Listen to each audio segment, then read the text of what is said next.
Maintenant, s'il y a des questions, même, c'est une réunion, je vous le répète, c'était une réunion de mise en place avec les autres présidents. Comme ils ne sont pas là, ce n'est pas grave.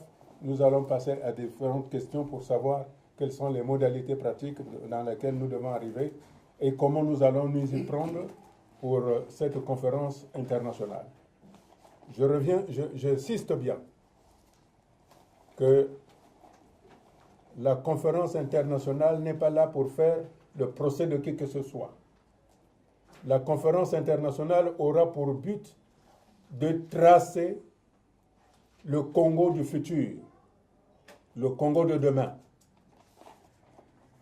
La conférence internationale n'est pas là pour invectiver qui que ce soit.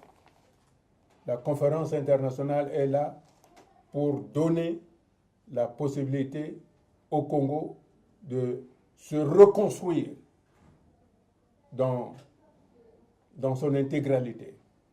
Évidemment, comme je l'ai déjà dit tantôt, nous devons permettre à chaque citoyen, à chaque région, de s'exprimer de manière autonome de ce qu'on appelle la décentralisation, de telle sorte que chaque région nous montre, mette en exergue son potentiel et que ce potentiel soit aussi amené vers les autres régions pour amener ce qu'on appelle le marché intérieur. C'est la seule façon d'évacuer ces peurs. C'est la seule façon lorsque on va